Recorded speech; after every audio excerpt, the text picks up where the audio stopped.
عیسائی راہب تھا، اس نے آپ صلی اللہ علیہ وسلم کے بارے میں کچھ ایسی نشانیاں دیکھی تھیں آپ کو دیکھ کے کہ آپ نے بولا تھا کہ ایک آنے والے پیغمبر کے بارے میں قدیم آسمانی کتب میں بھی لکھا ہوا ہے. تو انہوں نے حضرت ابو طالب کو بتایا کہ اگر شام کے یہود یا نصارہ نبی پاک صلی اللہ علیہ وسلم کو دیکھ کر یہ نشانیاں پا لیں گے تو پھر آپ کی جان کو خطرہ ہو سکتا ہے. پھر اس طرح ہوا کہ حضرت ابو طالب نے سفر ملتوی کر دیا واپس مکہ، آگے شام کی طرف آپ نے سفر نہیں کیا. اس کے بعد دوسرا جو اہم سفر آتا ہے شام کی طرف، اور اس کے نتیجے میں جو ہے وہ حضرت خدیجہ نے کس طرح نبی پاک صلی اللہ علیہ وسلم کو جو ہے وہ شادی کی پیشکش کی اور آپ کا ان سے نکاح ہوا. تو تقریباً 25 سال کی عمر میں آپ نے جو ہے نا وہ شام کا دوسرا سفر شروع کیا. اور حضرت خدیجہ جو کہ ان کا سامان لے کر جا رہے تھے تجارتی قافلہ، حضرت نبی پاک صلی اللہ علیہ وسلم کی ایمانداری کی بنا پر آپ اپنے آپ کو بہت اچھا تاجر بھی ثابت کیا تھا کہ ہر کام میں ایمانداری پائی جاتی تھی. اب نبی پاک صلی اللہ علیہ وسلم دوسرے لوگوں کا مال تجارت بھی تجارت کی غرض سے لے کر جایا کرتے تھے، اور آپ صلی اللہ علیہ وسلم کی ان خدمات کی بنا پر جناب حضرت خدیجہ نے بھی جو ہے نا اپنا مال آپ کے سپرد کیا تھا کہ آپ اس کو انجام دیں تجارت کے حوالے سے. اب اس سفر کی واپسی پر جب حضرت خدیجہ کے غلام جو میسرہ ساتھ گیا ہوا تھا، اس نے جو ہے نبی پاک صلی اللہ علیہ وسلم کی جو ایمانداری ہے ان کے اخلاق کے حوالے سے جو باتیں بتائی تھی، ان کی بیس پر جو ہے وہ اپنے چچا زاد بھائی ورقہ بن نوفل کو بھی بتایا. تو ورقہ بن نوفل نے بتایا کہ یہ باتیں جو آپ نے بتائی ہیں اگر یہ صحیح ہے تو یہ شخص کے نبی ہے. اور پھر نبی پاک صلی اللہ علیہ وسلم کے اخلاق اور ایمانداری سے اتنی وہ متاثر ہوئی کہ آپ کو شادی کا پیغام دیا.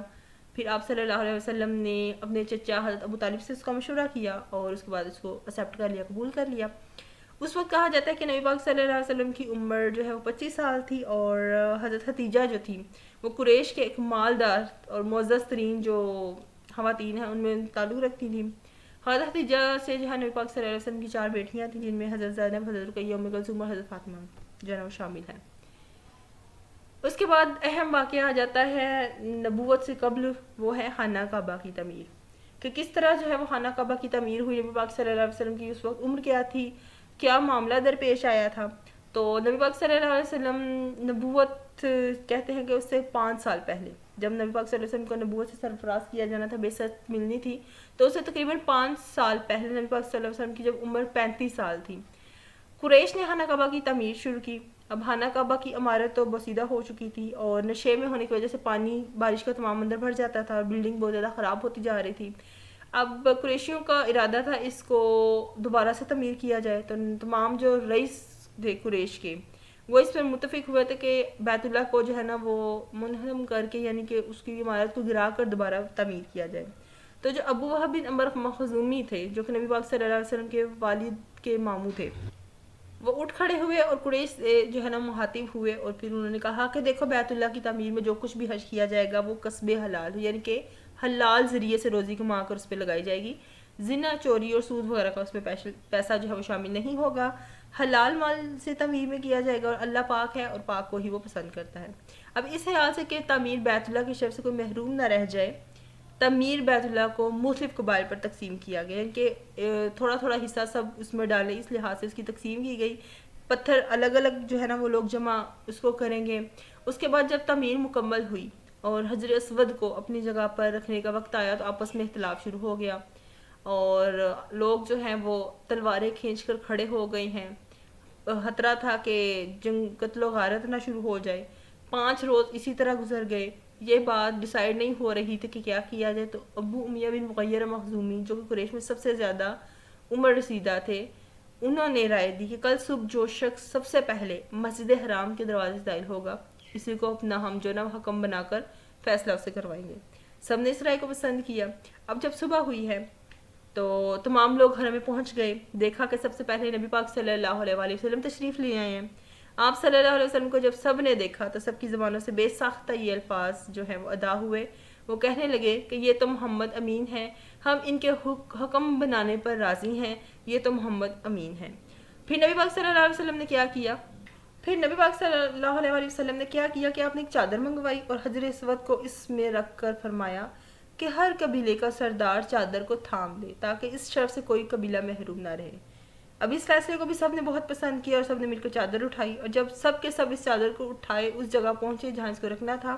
تو نبی پاک صلی اللہ علیہ وسلم آگے بڑھے اور اپنے ہاتھ سے حجر اسود کو اس کی جگہ پر رکھ دیا. اس کے بعد اہم اور مین انسیڈنٹ آ جاتا ہے بعثت یعنی کہ نبوت سے سرفراز کیا جانا، جب نبی پاک صلی اللہ علیہ وآلہ وسلم پر پہلی وحی کا نزول ہوا تھا۔ تو نبی پاک صلی اللہ علیہ وسلم جو ہے وہ اکثر غور و فکر کے لیے مکہ میں جو غار ہیرا، مکہ سے باہر ایک غار ہیرا ہے، جبل نور میں یہ واقعہ ہے، وہاں پر تشریف لے جاتے تھے۔ اب جو غار ہیرا کا جو ہے وہ کوہ ہیرا کا ایک غار جسے کوہ فیران بھی کہا جاتا ہے، اب 610 میں عیسوی میں نبی پاک صلی اللہ علیہ وسلم جب وہاں پر تشریف لے گئے تو وہاں پر حضرت جبرائیل علیہ السلام اپنی پہلی وحی لے کر آئے، اللہ تعالیٰ کے حکم سے وحی لے کر آئے ہیں۔ تو اس وقت جو ہے وہ سورۃ الگ کی ابتدائی 5 آیات کا نزول جو ہے وہ ہوا، اور اس وقت نبی پاک صلی اللہ علیہ وسلم کی عمر جو ہے وہ 40 برس تھی۔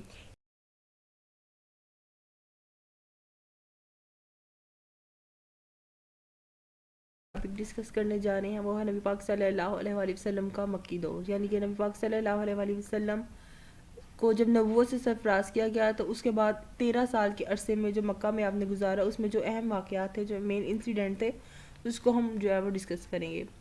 پریویس لیکچر میں ہم نے جو ہے وہ نبی پاک صلی اللہ علیہ وآلہ وسلم کا جو مکی دور ہے اس میں نبوت سے پہلے جو اہم واقعات تھے ان کو ڈسکس کیا۔ بعثت تک ہم پہنچے کہ نبی پاک صلی اللہ علیہ وآلہ وسلم کو جو ہے نا وہ پہلی وحی کا نزول ہوا تھا، اور اس میں ہم نے پڑھا تھا کہ نبی پاک صلی اللہ علیہ وسلم جب اکثر غار ہیرا میں جو کہ جبل نور میں واقع ہے، اور وہاں پر غور و فکر کے لیے جاتے تھے، اس کے لیے تہنس کا ایک لفظ استعمال کیا جاتا ہے عربک ٹرمینالوجی میں، تہنس کے لیے جاتے تھے، تو 610 میں جو ہے وہ حضرت جبرائیل علیہ السلام وہاں پر پہلی مرتبہ تشریف لے کر آئے ہیں، اور اس وقت سورۃ الگ کی ابتدائی 5 آیات یعنی کہ پہلی 5 ایک سے جو 5 آیات ہیں ان کا نزول فرمایا گیا تھا۔ اس کے بعد ہوا کیا تھا کہ حضرت خدیجہ کو آپ نے سارا واقعہ بتایا تھا، اور وہ پھر ورقہ بن نوفل کے پاس آپ کو لے گئیں، اور انہوں نے باقاعدہ تصدیق کر دی تھی کہ آپ کو جو ہے نبوت سے سرفراز کیا گیا ہے۔ اس کے بعد آ جاتا ہے اہم کام، 3 سالہ جو خفیہ تبلیغ کی گئی تھی آغاز میں، تو سب سے پہلے آپ کے جو رشتہ دار تھے انہوں نے جو ہے وہ خفیہ تبلیغ میں اسلام قبول کیا، ان میں سب سے پہلے آ جاتی ہیں آپ کی زوجہ حضرت خدیجہ، اس کے بعد چچا زاد بھائی حضرت علی جو کہ نبی پاک صلی اللہ علیہ وسلم کے قریبی دوستوں میں شامل تھے، ان میں حضرت ابوبکر صدیق،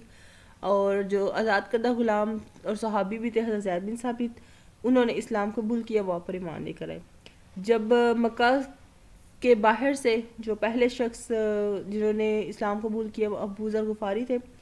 اور اس طرح قریبی ساتھیوں میں جب آپ صلی اللہ علیہ وسلم نے تبلیغ کی تو پھر تقریباً پہلی وحی کے 3 سال بعد جو ہے وہ آپ نے تبلیغ کی، اور اس کے بعد جو ہے وہ کھلی تبلیغ یعنی کہ اعلانیہ تبلیغ کا آغاز ہو گیا، جس میں اکثر لوگوں نے تو آپ کی مخالفت کی تھی۔ آہستہ آہستہ کچھ لوگوں نے اسلام بھی قبول کیا، اور اس وقت کہتے ہیں کہ نبی پاک صلی اللہ علیہ وآلہ وسلم کی عمر جو ہے وہ 40 برس تھی۔ اس کے بعد جب اہم بات آ جاتی ہے یا واقعہ آ جاتا ہے، جب آپ نے تبلیغ باقاعدہ آغاز کیا تھا تو مخالفت کا سامنا کرنا پڑا تھا نبی پاک صلی اللہ علیہ وآلہ وسلم کو۔ اب جیسے جیسے اسلام قبول کرنے کے بعد جو ہے لوگوں نے اس کو قبول کیا اسلام کو، تو ان کی تعداد بڑھتی گئی، تو جو مقامی قبیلے تھے ان کے لیڈر انہوں نے نبی پاک صلی اللہ علیہ وسلم کو اپنے لیے خطرہ سمجھنا شروع کر دیا۔ اس کی وجہ کیا تھی؟ ایک تو ان کے پاس دولت بہت زیادہ تھی، اور دوسری جو ہے وہ کعبہ کی تولیت ان کے پاس تھی، کسٹڈی ان کے پاس تھی، اور وہ کسی صورت بھی نہیں چاہتے تھے کہ اپنے بتوں کو جن کی وہ پوجا کرتے ہیں وہ باہر پھینکیں اور اللہ تعالیٰ کی عبادت کریں، کیونکہ اگر وہ ایسا کرتے تو ان کا جو تجارت کا مرکز تھا کعبہ وہ ان کے ہاتھ سے بھی نکل جانا تھا۔ پھر نبی پاک صلی اللہ علیہ وسلم کو اپنے قبیلے سے بھی مخالفت کا سامنا کرنا پڑا، کیونکہ وہی جو ہے وہ کعبہ کی تولیت ان کے پاس تھی، وہ ان کے رکھوالے تھے، اس کی کسٹڈی ان کے پاس تھی۔ تو اس کے بعد جو ان کا رویہ ہوا تھا بہت وہ نبی پاک صلی اللہ علیہ وسلم کے ساتھ ٹھیک نہیں تھا، قابل قبول نہیں تھا، تو پھر نبی پاک صلی اللہ علیہ وسلم کو شیب ابی طالب مسوری کا بھی جو ہے وہ برداشت کرنا پڑا۔ اس میں کیا ہوا تھا کہ مکہ کے قریب ایک پہاڑ کی گھاٹی کا نام ہے جو شیب ابی طالب کہا جاتا ہے، اور 7 نبوی ستمبر 615 عیسوی میں نبی پاک صلی اللہ علیہ وسلم اور جو خاندان تھا بنو ہاشم کا، جو نبی پاک صلی اللہ علیہ وسلم کے رشتہ دار تھے، ان کو وہاں پر پناہ لینی پڑی جنہوں نے اسلام قبول کر لیا تھا، باقی جو لوگ تھے ان کے رویوں سے بچتے ہوئے، ان تکالیف سے بچتے ہوئے۔ پھر جو معاشرتی قتل کی تھی، یہ محرم 10 نبوی تک تقریباً کہتے ہیں کہ 3 سال تک اس کا جو ہے ڈیوریشن رہا تھا۔ اس دوران نبی پاک صلی اللہ علیہ وسلم ان کے خاندان کو کافی زیادہ مشکلات کا سامنا کرنا پڑا، اور اس چیز کا ہم اس بات سے بھی اندازہ لگا سکتے ہیں کہ جب ان کو بھوک لگتی تھی تو اس کو مٹانے کے لیے جو ہے وہ درختوں کی جڑیں بھی چبانا پڑتی تھی، اور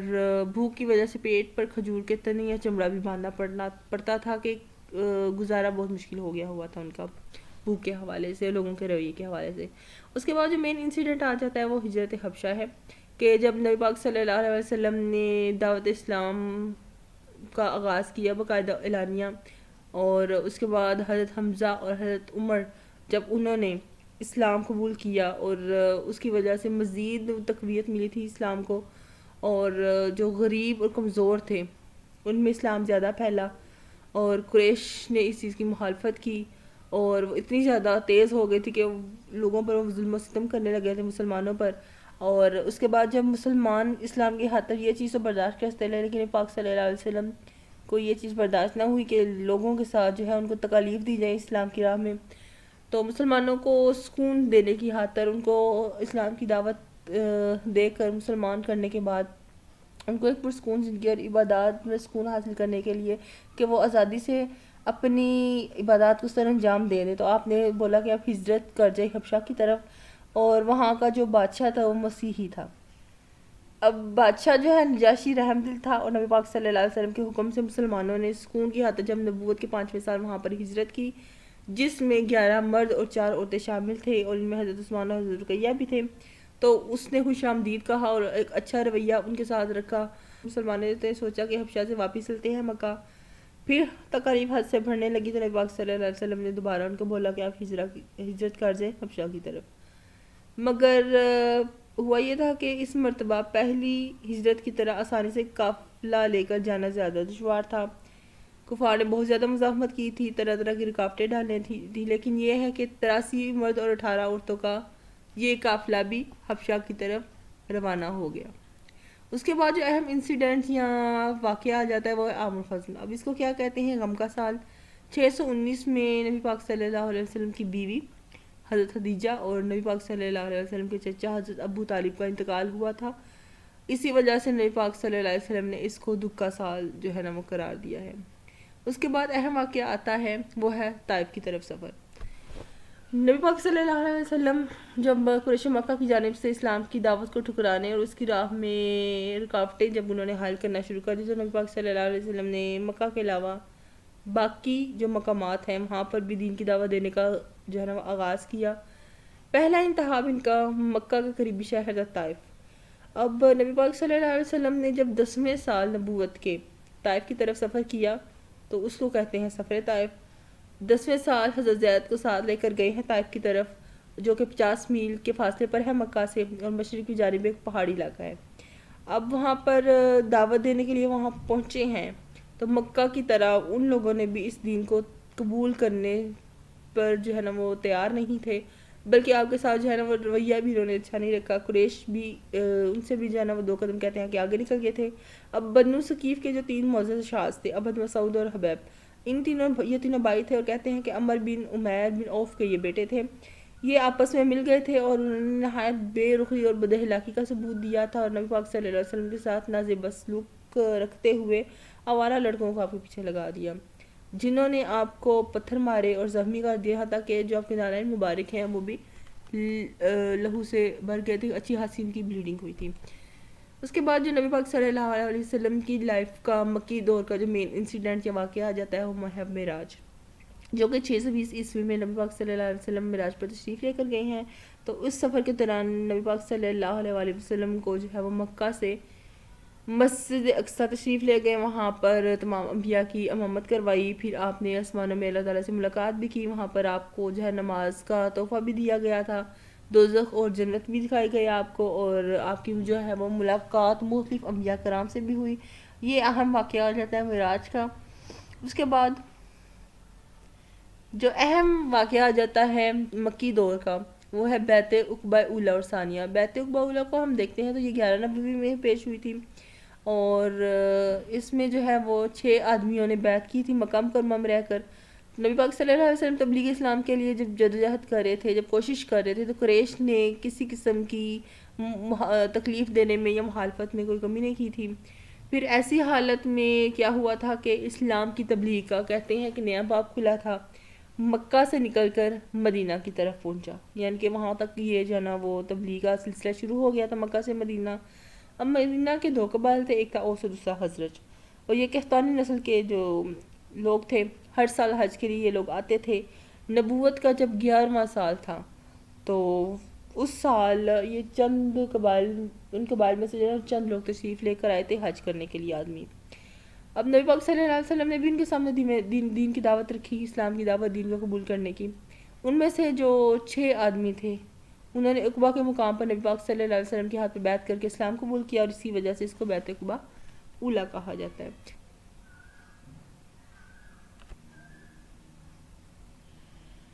دوسرے نمبر پر آ جاتی ہے وہ ہے بیعت عقبہ ثانیہ، جس کو اخرا بھی کہتے ہیں، اور یہ دوسرے سال یعنی 12ویں سال جو اوس اور خزرج کے قبائل ہی میں سے جو چند 12 آدمی آئے تھے، نبی پاک صلی اللہ علیہ وسلم کی جو دین اسلام کی دعوت تھی اس دعوت کو انہوں نے قبول کیا تھا، اور عقبہ کے مقام پر ہی یہ بیعت کی گئی تھی، اس کو بیعت عقبہ ثانیہ کہتے ہیں۔ تیسرے سال 13ویں نبوت میں 72 افراد کو پھر بیعت کا شرف حاصل ہوا، اور یہ بیعت عقبہ اخرا کہلاتی ہے۔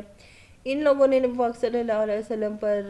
کے ہاتھ پر جو بیعت کی تھی وہ کچھ پوائنٹس ہیں، کچھ باتیں ہیں جن کا انہوں نے عہد کیا تھا، جیسے کہ ہم اللہ تعالیٰ کی عبادت کریں گے، بدکاری اور چوری نہیں کریں گے، کسی پر جھوٹی تہمت نہیں لگائیں گے، اپنی اولاد کو قتل نہیں کریں گے، نبی پاک صلی اللہ علیہ وسلم کی ہر معاملے میں اطاعت کریں گے۔ اس میں جو سب سے اہم اور آخری واقعہ آ جاتا ہے وہ ہے مدینہ کی طرف ہجرت۔ اب یہ تھا کہ بیعت عقبہ اولا اور بیعت عقبہ ثانیہ کے بعد جو عہد ہوا تھا ان لوگوں کے ساتھ کہ یثرب کے لوگوں نے اب اپنا 1 صدی سے جو جاری تھا ان کا جنگوں کا، لڑائی جھگڑا، آپس میں جو جنگیں چل رہی تھیں، اس کو ختم کروانے کے لیے نبی پاک صلی اللہ علیہ وسلم کو مدینہ بلایا۔ جو مکہ کے مشرکین تھے وہ نبی پاک صلی اللہ علیہ وسلم کی ویسے ہی جان کے در پہ ہو گئے تھے، تو آپ نے حضرت علی کو اپنے بستر پر سلایا، خاموشی کے ساتھ گھر سے نکلے، حضرت ابو بکر کو ساتھ لیا، ان کے گھر گئے، اپنا ارادہ بتایا ان کو ساتھ لیا، اور پھر وہاں سے مدینہ کی جانب ہجرت فرمائی۔ اب ہجرت مدینہ میں کیا ہے کہ نبی پاک صلی اللہ علیہ وسلم اور ان کے صحابہ کی طرف سے مکہ مکرمہ سے یثرب، جسے اس ہجرت کے بعد مدینہ تو نبی کہا گیا، اس کا نام دیا گیا، وہاں پر منتقل ہونے کے عمل کو ہجرت کہتے ہیں۔ 12 ربیع الاول 13 نبوی، جو بعد میں کہتے ہیں کہ پہلا ہجری سال کہلایا گیا، اور 24 ستمبر 622 عیسوی جمعے کو ہوئی۔ بعد میں کہتے ہیں کہ اسی نسبت سے جو ہے ہجری تقویم کا آغاز ہوا، یعنی کہ ہجری کیلنڈر کا باقاعدہ آغاز ہوا تھا، اور مسلمانوں نے قمری ہجری تقویم اور شمسی ہجری تقویم دونوں کا آغاز اسی واقعے کی بنیاد پر کیا۔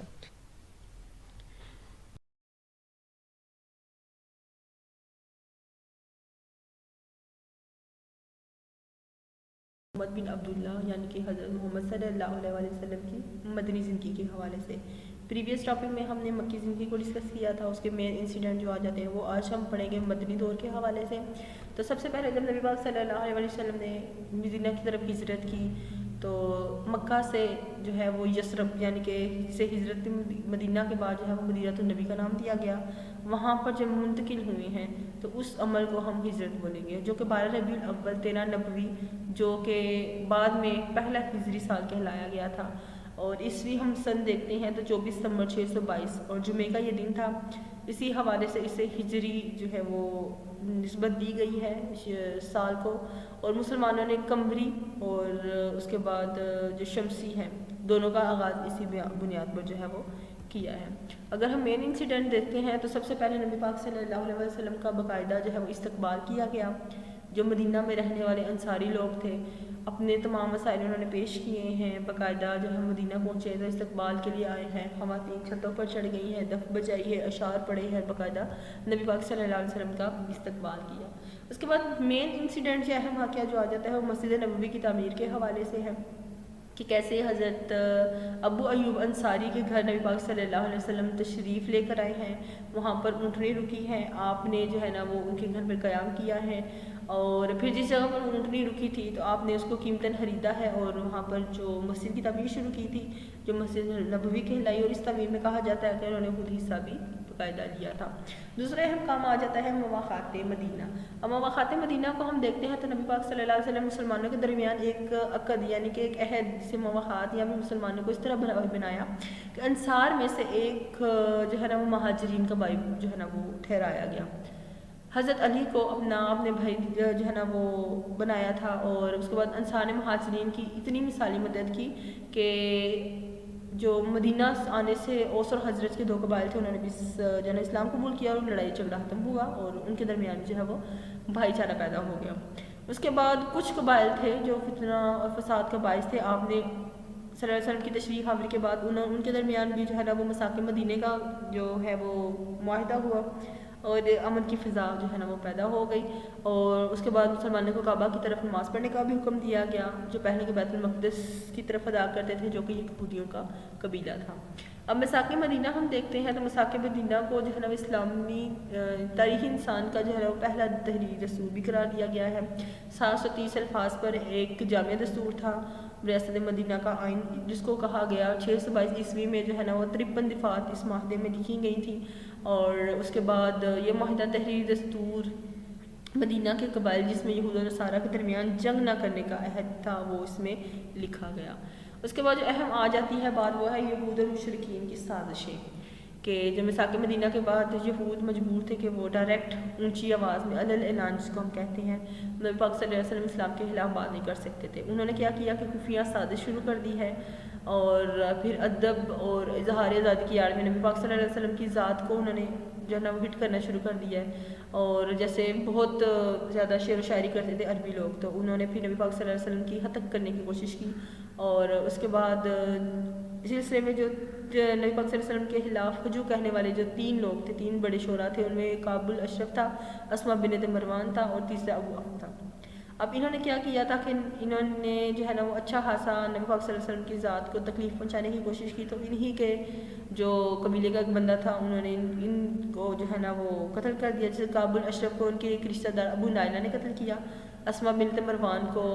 ان کے قبیلے کا ایک بندہ تھا نابینا شخص تھا وہ عمیر بن اوف، انہوں نے قتل کیا، ابو افق کو جو ہے نا وہ سالم بن عمیر نے جو ہے نا وہ جہنم حاصل کیا۔ اس کے بعد جنگیں ہم دیکھتے ہیں تو ریاست میں قائم کرنی تھی مدینہ میں، اس کے دفاع کے لیے جنگیں بھی لڑنا پڑی، تو ان میں جو ہے وہ نبی پاک صلی اللہ علیہ وسلم نے شرکت کی تو ہم ان کو غزوہ بولیں گے، جن میں نبی پاک صلی اللہ علیہ وسلم نے شرکت نہیں کی ہم ان کو سریہ بولیں گے۔ سب سے پہلے آ جاتا ہے غزوہ بدر، جو کہ 17 رمضان 2 ہجری میں ہوا، اور عیسوی ہم دیکھتے ہیں تو 17 مارچ 624 عیسوی ہے۔ بدر کے مقام پر مشرکین اور مسلمانوں کے درمیان جو جنگ ہوئی تھی اس کو ہم غزوہ بدر بولیں گے۔ 313 مسلمان تھے، 1000 کفار تھے، مسلمانوں کو جو ہے نا اس جنگ میں فتح ہوئی، 70 مشرکین مارے گئے، جن میں سے 36 حضرت علی علیہ السلام کی تلوار سے جو ہے نا وہ جہنم حاصل ہوئے۔ مشرکین میں 70 جنگی قیدیوں کو چھوڑ کر وہ بھاگ گئے تھے، اور مسلمان شہداء کی تعداد اس میں 14 تھی، اور اس کے بعد مسلمان اس فتح کے بعد جو ہے وہ اسٹرانگ جو ہے نا وہ قوت بن کر وہ آئے تھے۔ دوسری جنگ آ جاتی ہے، اس میں وہ غزوہ احد ہے۔ 7 شوال 3 ہجری 23 مارچ 625 میں ابو سفیان کی سرکردگی میں 3000 جو ہے نا وہ لشکر پر مشتمل افراد اس کے ساتھ مدینہ پر حملہ ور ہوئے ہیں۔ احد کے پہاڑ کے دامن میں جنگ ہوئی تھی، مسلمانوں کو ایک گروہ کو ٹیلے پر بٹھایا گیا اور فیصلہ دیا گیا کہ جب تک وہ جگہ نہیں چھوڑیں گے۔ ابتدا میں مسلمانوں نے کفار کو مجبور کیا بھاگنے پر، ٹیلے پر موجود جو ہے وہ سوچتے رہے کہ فتح ہو گئی ہے، انہوں نے پھر کفار کا جو ہے نا وہ پیچھا کیا اور مال غنیمت کو اکٹھا شروع کر دیا۔ پھر اچانک خالد بن ولید جو بھی مسلمان نہیں ہوئے تھے، انہوں نے اس چیز پر فائدہ اٹھایا، پلٹ کے مسلمانوں پر حملہ کر دیا۔ اس سے جو ہے مسلمانوں کو کافی نقصان ہوا، پھر کفار پیچھے ہٹ چکے تھے، واپس چلے گئے، اور مسلمانوں کو سبق ملا کہ نبی پاک صلی اللہ علیہ وسلم کے حکم کی خلاف ورزی کریں گے تو اس چیز کا ان کو نقصان پہنچے گا۔ اس کے بعد اگلا غزوہ آتا ہے خندق، جس کو احزاب بھی بولا جاتا ہے، اور یہ شوال ذی القعدہ 5 ہجری 627 مارچ میں جو ہے نا وہ مشرکین مکہ کے خلاف جو ہے نا مسلمانوں نے جنگ لڑی تھی، اور حضرت سلمان فارسی کے مشورے پر مدینے کے ارد گرد خندق کھودی گئی، کفار جو ہے کچھ بھی نہ مسلمانوں کا بگاڑ سکے۔ اور اس کے بعد ایک ماہ محاصرہ رہا، کئی افراد جو ہیں وہ قتل ہونے کے بعد مشرکین مایوس ہو کر جو ہے نا وہ چلے گئے ہیں۔ بعض روایات میں آتا ہے کہ شدید آندھی آئی تھی جس نے مشرکین کے خیمے اکھاڑ پھینکے تھے۔ غزوہ بنو قریظہ آ جاتا ہے، یہ آتا ہے ذی الحج 5 ہجری اپریل کی 627 کو یہ جنگ ہوئی تھی جس میں مسلمانوں کو فتح ملی تھی۔ غزوہ بنو مستلق جو 6 ہجری شعبان میں پیش آیا تھا، دسمبر 627 ہے، جنوری کی 628، اور مسلمانوں کو جو ہے نا اس میں فتح ملی تھی۔ غزوہ خیبر ہوا تھا محرم 7 ہجری مئی 628 میں مسلمانوں اور یہودیوں کے درمیان جنگ، جس میں مسلمانوں کو فتح ہوئی۔ پھر آ جاتا ہے جنگ موتا، اس میں 5 جمادی الاول 8 ہجری اگست ستمبر 629 موتا کے مقام پر یہ جنگ ہوئی، اور اس میں نبی پاک صلی اللہ علیہ وسلم خود شریک نہیں ہوئے تھے۔ فتح مکہ آ جاتا ہے، اور 8 ہجری 630 میں یہ مکہ فتح مسلمانوں نے کیا تھا،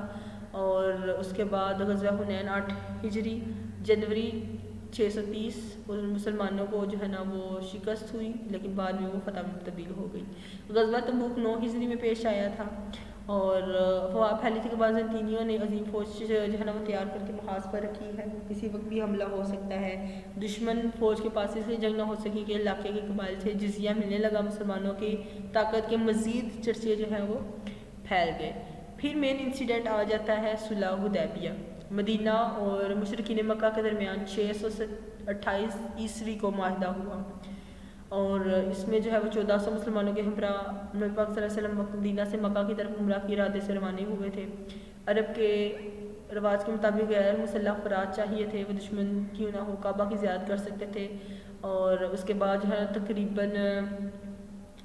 حدیبیہ کے مقام کے باہر مسلمانوں کو روک دیا گیا،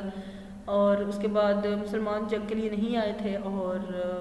شرائط بھی مسلمانوں کو جو ہے نا وہ معاہدے کی نہیں چاہیے تھی، اور اس کے بعد جو ہے نا وہ نبی پاک صلی اللہ علیہ وسلم نے معاہدہ تو کر لیا، اور اس کے مطابق یہ تھا کہ 10 سال تک جنگ نہیں لڑی جائے گی، اور اگلے سال مسلمان جو ہے وہ عمرے کے لیے آئیں گے۔ پھر وہ مدینہ واپس سے لے آئے، 629 میں حج کیا۔ معاہدے سے پہلے مسلمانوں کے نمائندوں کو مشرکین نے روک لیا، پھر نبی پاک صلی اللہ علیہ وسلم نے مسلمانوں سے اپنی بیعت لی، جسے بیعت رضوان کہا جاتا ہے، اور اس بیعت میں مسلمانوں نے عہد کیا تھا کہ نبی پاک صلی اللہ علیہ وسلم کا کبھی بھی ساتھ نہیں چھوڑیں گے۔ پھر حکمرانوں کے کچھ خطوط لکھے گئے تھے، یہ بھی مدینہ کی نبی پاک صلی اللہ علیہ وسلم کی مدنی زندگی کا ایک اہم انسیڈنٹ آ جاتا ہے کہ صلح حدیبیہ کے بعد محرم 7 ہجری میں نبی پاک صلی اللہ علیہ وسلم نے مختلف حکمرانوں کو خطوط لکھے، اور اس کے بعد ایک خط ترکی کے توپ کا کاپی نامی عجائب گھر میں موجود ہے۔ اس کے بعد خسرو پرویز اس کے بعد بازنطین کا جو بادشاہ تھا ہرقلیس، اس کو لکھا گیا۔ نجاشی کو، اسکندریہ کو حکمران تھا، مقوقس یمن کا جو سردار تھا، ان کو لکھے۔ اب پرویز نے کیا کیا، اس نے ہاتھ پھاڑ دیا، اور بعض روایات میں نبی پاک صلی اللہ علیہ وسلم نے یہ بھی پیش گوئی کی ہوئی ہے کہ اس کی سلطنت اس طرح ٹکڑے ٹکڑے ہو جائے گی۔ پھر نجاشی نے نبی پاک صلی اللہ علیہ وسلم کی نبوت کی تصدیق کی، اور انجیل میں بتایا گیا تھا کہ نبی پاک صلی اللہ علیہ وسلم تشریف لائیں گے۔ مصر اسکندریہ کے حکمران مقوقس نے نرم جواب دیا، کچھ تحائف نبی پاک صلی اللہ علیہ وسلم کی خدمت میں بھیجے، اور ماریہ قبطیہ کو روانہ کیا، جب نبی پاک صلی اللہ علیہ وسلم کے بیٹے ابراہیم کی ولادت ہوئی۔ پھر آ جاتا ہے انسیڈنٹ فتح مکہ۔ اس میں کیا آ جاتا ہے کہ صلح حدیبیہ کی مدت 10 سال طے پائی تھی کہ اس دوران جو ہے نا جنگ نہیں ہوگی، اور صرف 2 برس ہی جو ہے نا وہ اس بات کو وہ باندھ سکے ہیں۔ بنی قزا کا حضرت آدم نبی پاک صلی اللہ علیہ وسلم سے جو ہے نا وہ اتحاد تھا، اور جو بنی بکر والے تھے وہ مخالف ہو گئے تھے مکہ میں، اور بنی بکر کے لوگوں نے جو ہے نا وہ شب خون مارا، بنی قزا کے کچھ لوگوں کو قتل کر دیا۔ پھر قریش نے ہتھیاروں کے ساتھ اپنے اتحادیوں کی مدد کی۔ بعض روایات کے مطابق جو ہے وہ قریش بذات خود بھی حملہ آوروں میں شامل تھے۔ اب 3 نکاتی خط جو ہے نا وہ قریش کو نبی پاک صلی اللہ علیہ وسلم نے بھیجا، ان میں سے انہوں نے آپشنز دی تھی کہ قریش بنی قزا کو جو ہے نا وہ منبہ ادا کرے گا، یا پھر بنی بکر سے تعلق توڑیں گے، یا پھر صلح حدیبیہ کو کالعدم قرار دیں گے۔ اس کے بعد جو قریشیوں نے جواب دیا وہ تھا کہ تیسری شرط تسلیم کرتے ہیں، اور اپنی غلطی کا ان کو احساس ہوا۔ پھر ابو سفیان کو معاہدے کی تجدید کے لیے روانہ کیا گیا، لیکن نبی پاک صلی اللہ علیہ وسلم نے اس کی درخواست کو رد کر دیا، اور قریش کے خلاف چڑھائی کی تیاری شروع کر دی۔ پھر 630 میں 10,000 مجاہدین کے ساتھ مکہ کی طرف پیش قدمی کی گئی۔ مسلمانوں کا جو روب و دبدبہ دیگر مشرکین اسلام قبول کیا، اور نبی پاک صلی اللہ علیہ وسلم نے عام معافی کا جو ہے وہ اعلان کر دیا۔ پھر آ جاتا ہے حجۃ الوداع، اہم اور لاسٹ انسیڈنٹ ہے نبی پاک صلی اللہ علیہ وسلم کی مدنی زندگی کا۔ 10